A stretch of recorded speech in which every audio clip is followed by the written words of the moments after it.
Far beyond Earth, the stars shone with a cold, distant light. Countless civilizations thrived among those stars, from massive empires with fleets that could crush planets to small, hidden worlds where quiet knowledge flourished. In this vast galaxy, power was everything. Strength was respected, weakness was punished. And in this universe of survival, the Lunari were considered weak. The Lunari were a peaceful species. They had silver skin that shimmered like moonlight and eyes that glowed softly in the dark. Their cities were marvels of science, floating above crystalline oceans and glowing forests. They valued learning, art, and discovery more than warfare or domination. While other civilizations built armies and weapons of destruction, the Lunari built libraries, observatories, and ships designed to explore rather than conquer. Brahm at the heart of the Lunari homeworld, Princess Lyra gazed at the stars through the window of the royal observatory. Her long silver hair reflected the light of distant suns. Her mind was alive with curiosity, always asking questions no one else dared to ask. "What is out there?" she whispered, her voice trembling with excitement. "What worlds wait beyond the edges of our charts?" Lyra was unlike many of her people. While they were cautious and gentle, she dreamed of adventure. She wanted to see distant worlds, meet strange beings, and understand the universe in ways no Lunari had ever imagined. She spent hours studying star maps, listening to stories of explorers, and learning the language of the stars. She often told herself that one day she would journey beyond her peaceful world, carrying the hope of her people with her. But fate had other plans. The Lunari were small in power, but large in knowledge and heart.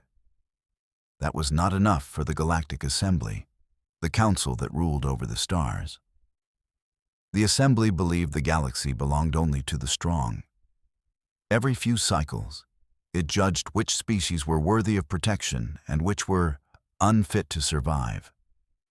And one cycle, their judgment fell on the Lunari. The decision came in the form of a cold, official message broadcast across Lunari communication networks. The Lunari are hereby declared unworthy of protection.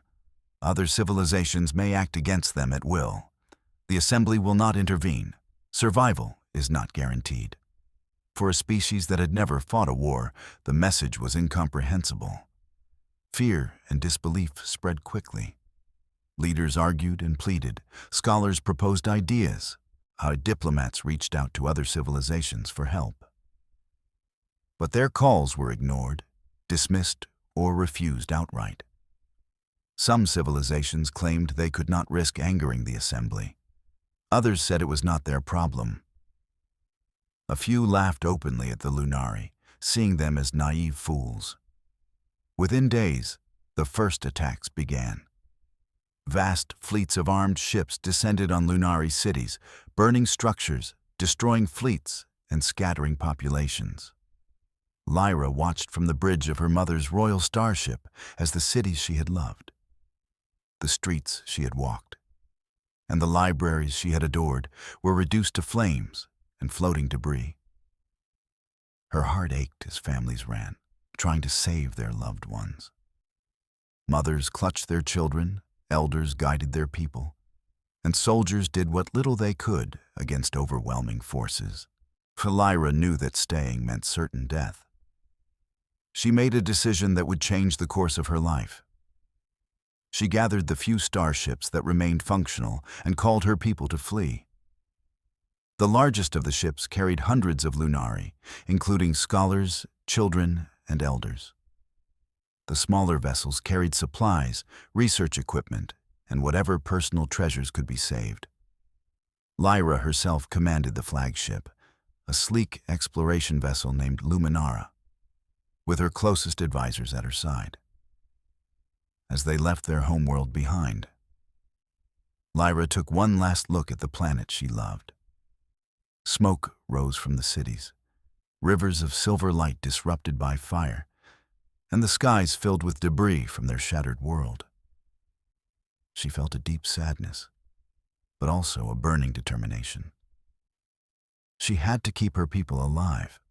She had to find a place where they could rebuild, a place where the universe would accept them.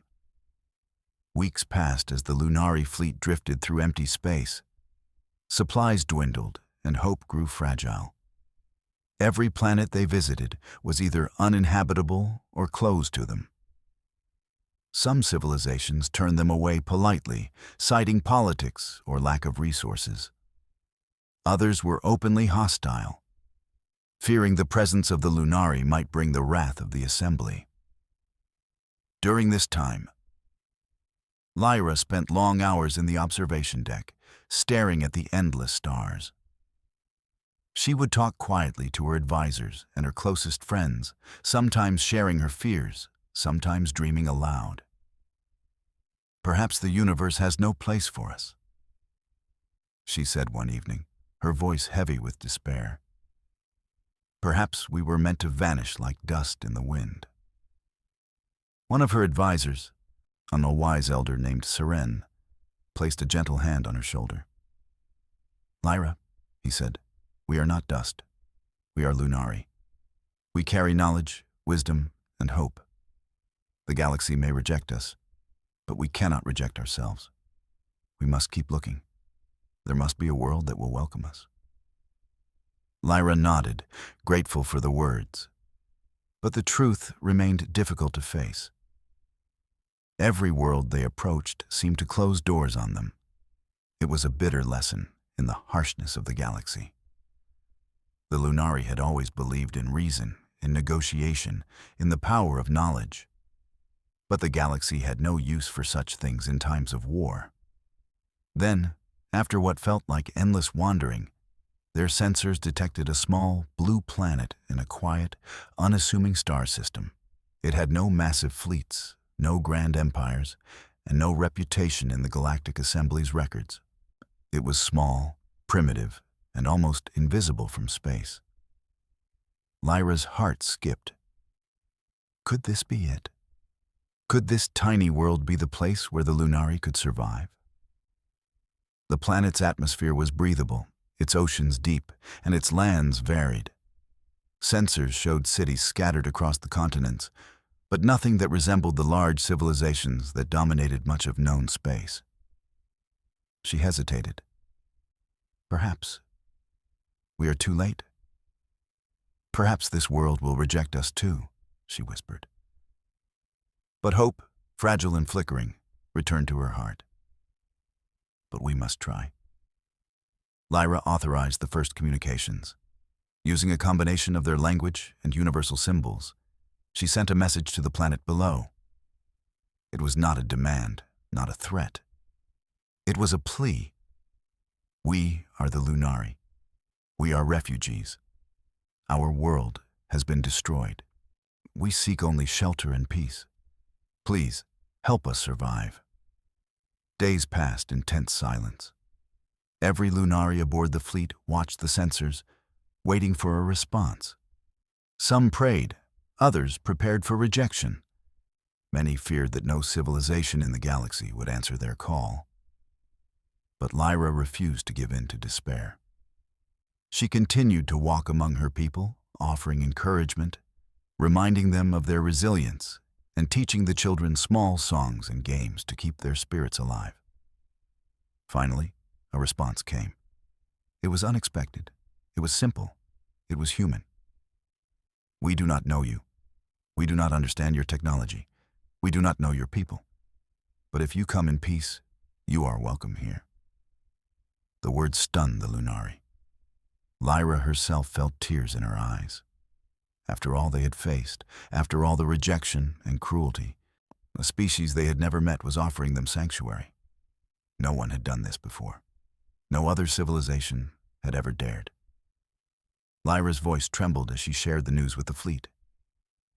They will help us," she said. We have a home. Perhaps not our old one, but a home nonetheless." The Lunari cheered quietly, carefully, mindful of the fragile peace in their minds. For the first time in weeks, there was laughter. There were smiles, and there was hope. The journey to this new world would be long, and dangers still awaited them. The galaxy was far from forgiving, and many eyes would watch their arrival. But for now, for the first time, Lyra allowed herself to dream again. She dreamed of a future where her people could live, learn, and grow. She dreamed of a world where the Lunari could find friends instead of enemies. As the Luminara adjusted its course toward the blue planet, Lyra looked once more at the stars. She did not feel fear. She felt determination. The galaxy had rejected them. The assembly had abandoned them. But now, perhaps, they had found a place that would accept them. And she would make sure that Earth, this small and fragile sanctuary, became a home where her people could survive and thrive. The small blue planet had no idea it was about to change the course of the galaxy. On Earth, the Lunari message arrived quietly at first, reaching the networks of the world's leading space agencies. Scientists stared at the screens, their faces pale, their hearts racing. A message from an alien species, one claiming to be refugees. The words seemed impossible. Among the first to see the message was Dr. Elena Morales, a communications expert at the Global Space Institute. She had spent years studying signals from the stars, searching for the faintest signs of intelligent life. But she had never imagined receiving a clear, coherent message like this. The text displayed on her screen glowed softly. "We are the Lunari. Our world has been destroyed. We seek only shelter and peace. Please help us survive." Elena read it again, slowly, as if saying it aloud would make it vanish. Then she felt a rush of excitement. "They're real," she whispered. "They're really real." Within hours, world leaders convened in emergency sessions. The United Nations held a special broadcast, and the top scientists, engineers, and diplomats were called in. The news spread quickly across the planet. For the first time, humanity faced something greater than their internal conflicts. This was not a question of politics, religion, or territory. This was contact with another intelligent species. At first, there was fear. Television commentators debated whether the Lunari could be a threat. Military analysts argued that any alien contact could be a prelude to invasion. Governments prepared contingency plans. Cities on Earth waited, unsure whether they should greet visitors or hide behind protective walls. Yet, amid the fear, there were voices of hope. Scholars, philosophers, and ordinary people reminded the world of their shared history of helping the weak. Earth had long welcomed those who fled persecution. Humanity had survived through compassion as much as through strength. And now, for the first time, compassion had a name: the Lunari. And the final decision came from Daniel Carter, a young diplomat from Earth's International Space Coalition. He stood before a room of global leaders, his expression calm but firm. "We may be small," he said, "but we are not powerless. The Lunari are asking for shelter, not conquest. They are refugees. If we turn them away, we become like the other empires, cruel, indifferent, and forgotten. If we help them, we show that humanity is capable of something the galaxy has almost forgotten: kindness." The room fell silent. Then, after long debates and careful consideration, the leaders agreed. A simple but profound decision was made. Earth would welcome the Lunari. When the message was sent back, it was short, clear, and heartfelt. "We do not know you. We do not understand your technology. We do not know your people. But if you come in peace, you are welcome here." On board the Lunari fleet, the reaction was immediate and overwhelming. Tears filled Lyra's eyes. For the first time in weeks, She allowed herself to smile. She watched her people cry and laugh, holding hands and embracing after so long in despair. Children played on the decks, laughing at simple games, their small voices carrying hope into the cold expanse of space. Lyra herself stood on the bridge of the Luminara, staring at the glowing blue planet ahead. "A home," she whispered. "We finally have a home." The fleet entered the planet's orbit slowly, cautiously. Lyra instructed her pilots to maintain a peaceful approach, showing no signs of weapons or aggression. The humans on Earth were watching carefully, analyzing every movement. Sensors scanned the alien ships, but nothing about the Lunari suggested hostility. The first landings were simple but profound. Small shuttles descended to the outskirts of human cities, where open fields and isolated research facilities had been prepared. Scientists and engineers arrived to meet the Lunari, marveling at their silver skin, glowing eyes, and strange yet elegant forms. The Lunari stepped out, nervous and cautious, observing the humans with equal curiosity. The two species stared at each other for long moments, each trying to understand the other. Humans had never seen beings like this. The Lunari had never seen humans. And yet, in that moment, a connection formed. It was quiet, almost invisible, but undeniable.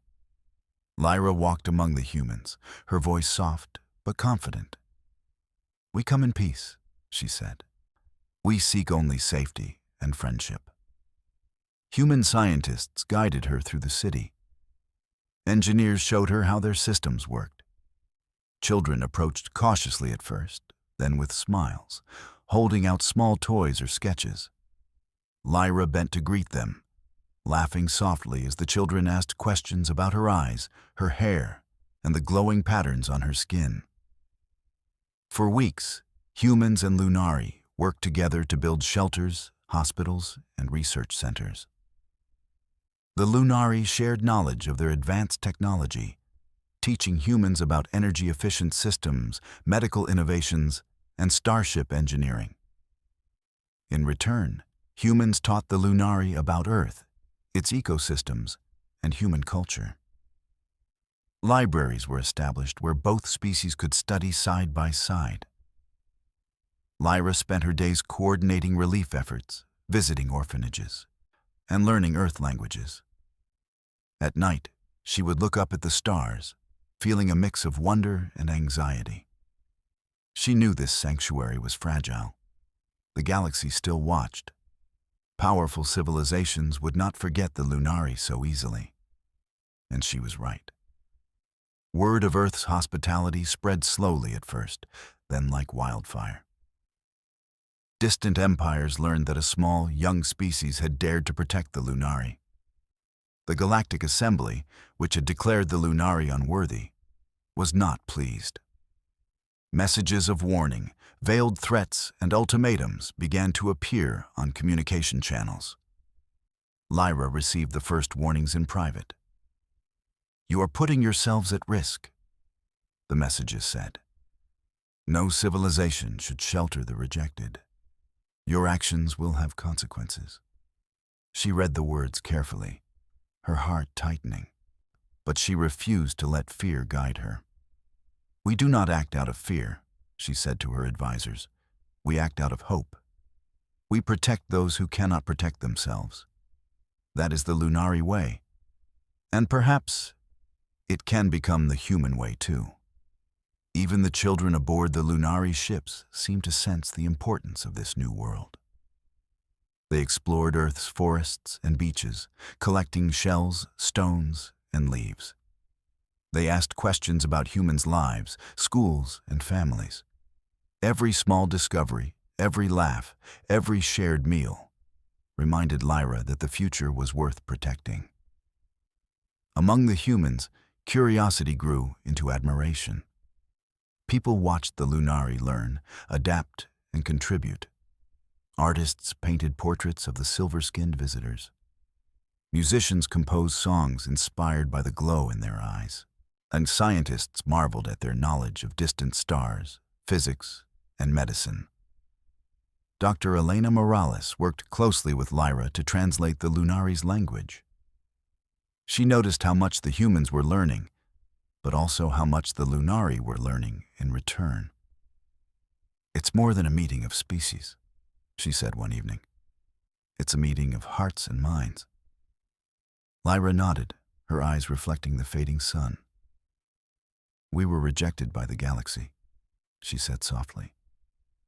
"But perhaps humanity can teach the stars a new way to see strength, not as power, but as compassion." Despite the optimism, Lyra remained cautious.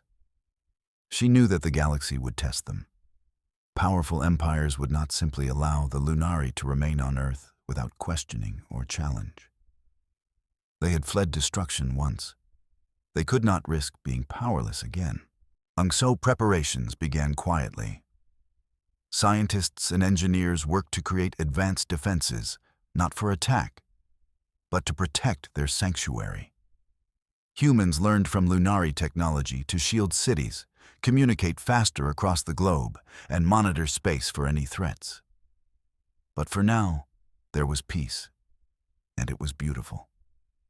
On the edge of a small forest near a human city, Lyra watched the children play together, human and Lunari, laughing under the same sun. She felt something she had not felt since leaving her homeworld. Hope. Real hope. She smiled softly, for herself and for the future. The galaxy had rejected them, but Earth had accepted them. The universe could be cruel, but here, in this fragile blue world, they had found warmth, friendship, and safety. Lyra turned to the night sky, seeing the stars shimmer above. The journey was far from over. There would be challenges, tests, and dangers yet to come. But for the first time in what felt like forever, she believed that survival was possible. That perhaps, just perhaps, humanity and Lunari together could create something extraordinary. A sanctuary among the stars. The weeks of calm on Earth had not gone unnoticed. Far across the stars, the Galactic Assembly watched the small planet carefully. A young, insignificant world had dared to harbor the Lunari, an act considered unthinkable by the powerful civilizations that dominated the galaxy. They had expected the Lunari to vanish like dust. Yet here they were, safe, building, learning, and growing stronger in a place the Assembly could not easily touch. The Council convened in their massive chamber, high above the orbit of their capital planet, and endless crystal pillars reflected the light of distant suns, and enormous holographic screens displayed news from across the galaxy. The Assembly's leaders, each representing a powerful species, spoke in unison. "This planet is small, primitive, and irrelevant," said one, her voice sharp as ice. "Yet it shelters the Lunari. This cannot continue. If humanity persists in protecting the rejected, it sets a dangerous precedent. Weak species will rise and challenge our authority." Another, a reptilian diplomat with scales of silver and green, hissed, "We cannot allow them to act as if compassion outweighs power. Send a fleet. Demand the Lunari be returned. Earth must learn its place." Orders were given immediately. Within cycles, a vast fleet of warships prepared to leave assembly space and descend upon the small, blue world. And their purpose was clear: intimidate, threaten, and, if necessary, take the Lunari by force. Meanwhile, on Earth, Princess Lyra and the humans continued their work. Schools, hospitals, and research centers were thriving. Lunari and human engineers collaborated on advanced technology, combining the knowledge of centuries with the innovation of a young species. Lyra often walked among the humans, learning their ways and teaching her own. She watched the children play together, human and Lunari laughing under the sun, unaware of the looming threat in the depths of space. Yet, Lyra was not naive.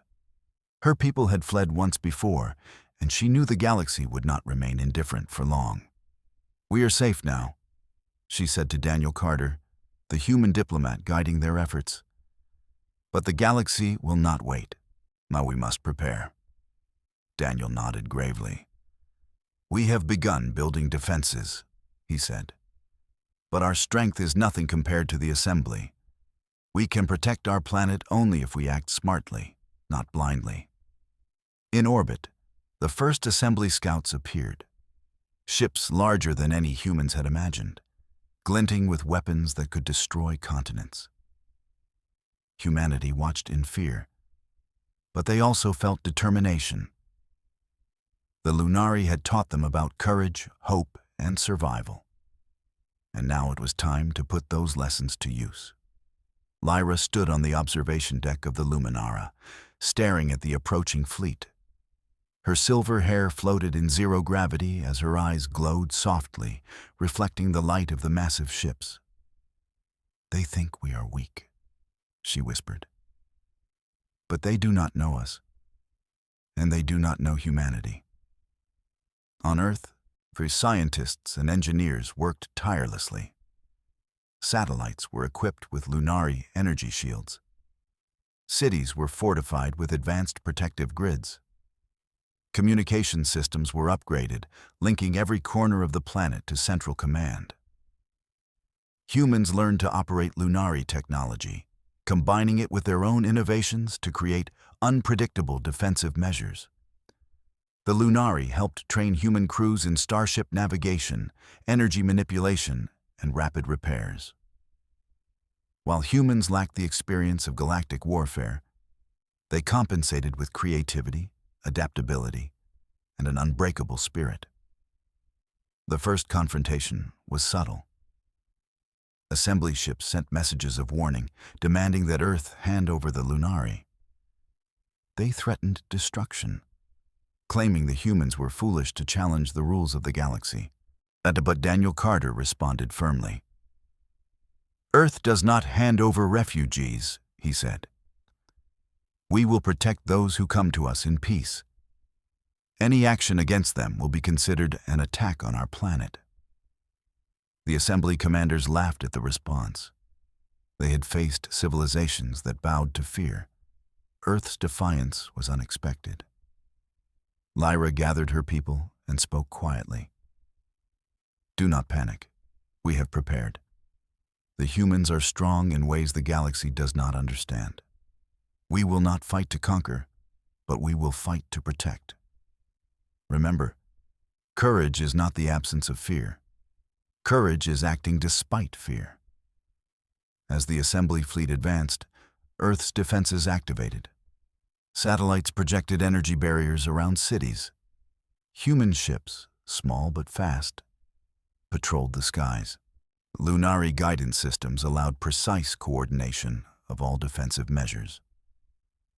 The first exchange of warnings ended with the assembly realizing that Earth was ready, not to attack, but to resist. Skirmishes began on the edges of the solar system. Assembly scouts tried to test human defenses, only to find themselves outmaneuvered. Humans used ingenuity, creating unpredictable formations that assembly commanders could not anticipate. Lunari engineers integrated adaptive energy shields into Earth's fleet, making them nearly invisible to scanners and impervious to direct attacks. Lyra watched the first skirmish from orbit, heart pounding. "They are stronger than us," she said. "But together we can endure." And endure they did. Days turned into weeks. The assembly fleet continued to circle, sending messages, attempting minor attacks, and testing humanity's resilience. Each time, humans and Lunari adapted. Each time, they proved that strength could come from cooperation, intelligence, and courage, not just raw firepower. Meanwhile, across the galaxy, other civilizations began to take notice. Minor species, long oppressed or ignored by the Assembly, observed Earth's defiance. Whispers spread. A small, young species had dared to challenge the rules of the powerful, and it was succeeding. Some sent secret aid, sharing information about Assembly fleet movements. Others sent materials or engineers, hoping that if humanity could protect the Lunari, perhaps it could protect others in the future. Back on Earth, Lyra and Daniel Carter coordinated efforts from the command center. Lyra marveled at human determination, at their willingness to innovate under pressure, and their refusal to surrender. "They are not what the galaxy expects," she said softly. "They are more. They are capable of changing everything." In one particularly tense moment, an Assembly command ship attempted to break through the outer defenses. The humans responded with an ingenious tactic. Using Lunari technology, they created holographic decoys, confusing the enemy fleet. The command ship fired blindly, wasting resources, while human Lunari teams reinforced the defenses in real time. The Assembly had underestimated the alliance between humans and Lunari. They expected fear. They expected submission. Instead, they found ingenuity, courage, and unwavering resolve. Lyra began to see a new possibility. Not just survival, but transformation. Earth, a small, insignificant planet, could become a beacon of hope in the galaxy. If humans could protect the Lunari, if they could stand against injustice, perhaps other species would begin to follow their example. As the standoff continued, Lyra took a moment to speak with a group of human children playing near the command center. They were fascinated by her glowing eyes and shimmering skin. "Will the bad ships come back?" asked a small boy. Lyra smiled gently, kneeling to meet his gaze. "Perhaps," she said, "but even if they do, we will not run. We will protect each other, because together we are stronger than any fleet, stronger than any fear." And for the first time, she believed it fully, not just as hope, but as truth. The standoff reached a critical point when the Assembly issued a final ultimatum.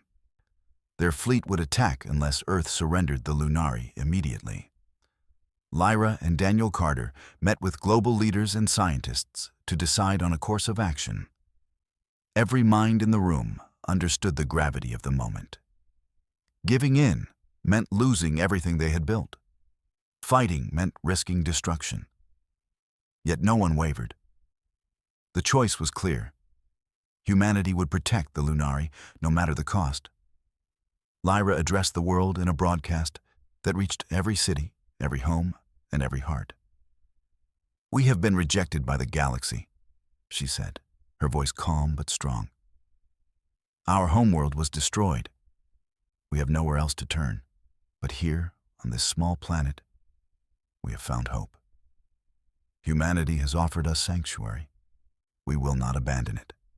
And together, we will stand. Together, we will endure. Together, we will survive." Her words spread across Earth like wildfire, inspiring citizens to support the Lunari. Volunteers helped build defenses, scientists shared ideas, and children sent drawings of friendship to the Lunari children. For the first time, the planet truly felt united. The Galactic Assembly watched, confused and frustrated. Their intimidation had failed. The humans did not fear them. The Lunari did not run. And slowly, across the galaxy, whispers of admiration began to circulate. Lyra looked at Earth from orbit, the blue planet glowing peacefully beneath her feet. The galaxy had rejected her people once.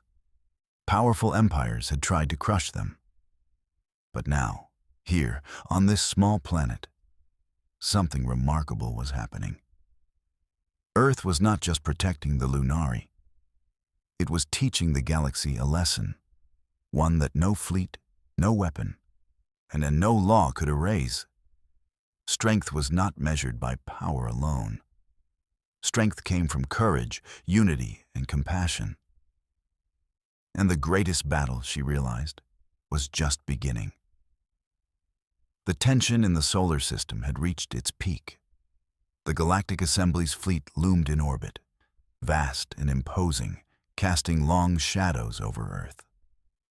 Every human and lunari on the planet could see the glint of their weapons reflected in the night sky.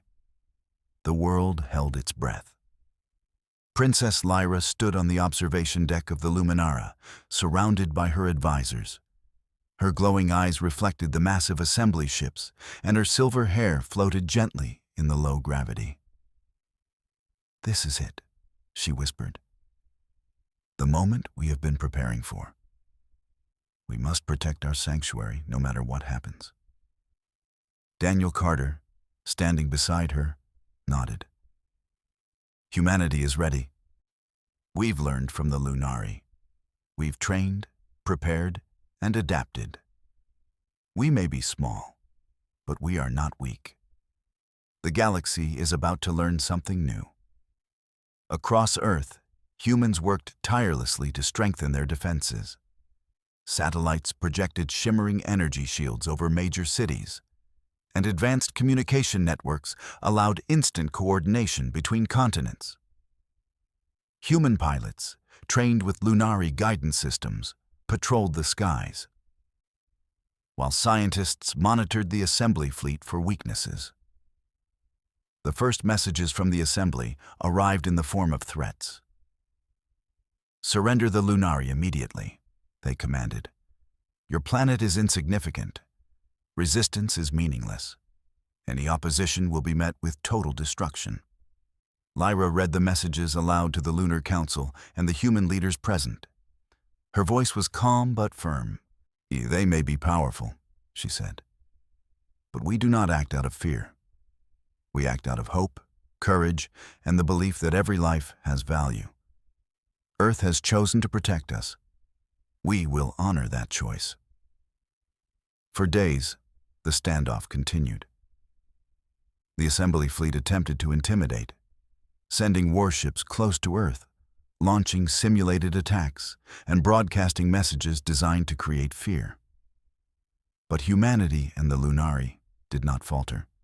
Each challenge was met with ingenuity. The humans' approach surprised the assembly. While they lacked massive fleets, they were unpredictable. Small fighter ships used Lunari energy cloaking to hide and appear in unexpected locations. Satellites created holographic duplicates of cities to confuse long-range weapons. Defensive grids absorbed and redirected energy attacks with astonishing efficiency. Aunt Lyra coordinated with human engineers, devising new strategies every hour. "They are expecting fear," she said to Daniel. "They do not know that courage can be stronger than weapons." Meanwhile, whispers across the galaxy began to spread. Minor civilizations, once oppressed or ignored, observed Earth's defiance. They saw a small, young species standing against the rules of the powerful. Quiet support arrived. Resources, intelligence, and advice sent in secret from worlds sympathetic to the Lunari and humanity. As the standoff continued, a small skirmish finally erupted at the edge of the solar system. An assembly scout ship tried to bypass Earth's defenses, aiming to gather intelligence about the Lunari's settlement locations. Human Lunari forces responded immediately, not to destroy, but to protect. Using adaptive shields and rapid maneuvers, they forced the scout to retreat without a single life lost. Lyra watched the retreating ship, her heart pounding. "They are learning," she said. "They will realize that strength is not just weapons. Strength is unity." The turning point came when the assembly sent a massive command ship into the system, expecting to intimidate Earth with sheer power. What they did not expect was the alliance between humans and Lunari. Together, the two species had created a coordinated defense network unlike anything the assembly had encountered. Holographic decoys, energy barriers, and adaptive satellite networks forced the command ship to waste ammunition and resources. Human pilots, guided by Lunari advisors, executed maneuvers that seemed impossible to the alien commanders. Every attempt to breach defenses failed. Lyra could feel hope rising in her chest. "They thought fear would control us," she said. "But they do not understand the human heart." Finally, a decisive moment arrived. The Assembly demanded an immediate surrender, threatening total planetary destruction. Human and Lunari leaders gathered for a final meeting. Daniel Carter addressed the council. "We do not seek war," he said. "We do not seek revenge. But we will protect life, no matter the cost. Earth has chosen to be a sanctuary, and we will not betray that choice. If you wish to challenge us, know this. You will not only face technology and strategy, you will face courage, unity, and hope. That is a force you cannot destroy." Lyra stepped forward, her voice strong and clear. "We are Lunari. We were rejected by the galaxy, abandoned, and left to die. Humanity has given us life when all else failed. We will not abandon this planet. We will not surrender. If the galaxy seeks to test us, it will learn that compassion and courage are stronger than any fleet." The Assembly fleet paused, stunned by the defiance of two species they had considered insignificant. Their arrogance had not prepared them for this. Across the galaxy, other civilizations began to take notice. The standoff was no longer a battle of weapons. It was a statement, a message that small worlds and young species could stand against power when united. The Assembly faced a dilemma. Any attack could provoke a wider conflict. Minor species across the galaxy were watching, some preparing to support Earth. The Assembly realized that fighting humanity and the Lunari could ignite a rebellion they could not control. Reluctantly, the fleet withdrew. Slowly, one by one, the massive ships turned back toward Assembly space. It was a quiet retreat, but it sent shockwaves across the galaxy. Earth had stood firm. Earth had resisted the might of the Assembly, and Earth had survived. The victory was not measured in destruction or conquest. It was measured in survival, unity, and the preservation of life. Humanity and the Lunari had proven something the galaxy had long forgotten. Strength was not measured only by power, but by courage, cooperation, and compassion. In the days that followed, Earth became a beacon of hope. Minor civilizations began reaching out in secret, offering aid and friendship. Scientists shared knowledge. The students exchanged ideas, and artists captured the historic moment in paintings, songs, and stories. Lyra walked among the humans, observing the peace and collaboration she had helped create. Children played together, human and Lunari, learning from one another. Cities once wary of strangers now buzzed with the joy of shared discovery. She thought of her lost homeworld and felt a pang of sorrow. But she also felt gratitude. The galaxy had rejected her people, yet this small blue planet had embraced them. Humanity had offered sanctuary, not because it was required, but because it was right. One evening, Lyra stood on a balcony overlooking a city filled with humans and Lunari. The sunset painted the sky in shades of orange and purple, and the glow of Lunari energy gently illuminated the streets below. Daniel Carter joined her, standing quietly by her side. "They will never forget this," he said. "Not the humans, not the Lunari, and not the galaxy." Lyra nodded. "We have shown that compassion is a force of its own. Perhaps one day the galaxy will learn that too." Together, they watched as children laughed, scientists debated ideas, and communities flourished. The galaxy could be harsh, cruel, and indifferent. But Earth was different. Earth had chosen to protect the weak, to embrace the rejected, and to stand for hope. And so, Earth became more than just a planet. It became a sanctuary, a symbol, and a promise to the stars. A place where courage and compassion were stronger than fear and power. The Lunari would never forget it. Humanity would never forget it. And the galaxy, slowly but surely, would begin to see that a small, united world could change everything. Princess Lyra turned her gaze back to the stars. Once, they had been cold, distant, and unwelcoming. Once, they had been a place of rejection and despair. But now, thanks to the bravery and unity of humans and Lunari alike, the stars seemed full of possibility. For the first time in a long while, Lyra smiled without fear. The journey had been long, the trials severe, but they had endured.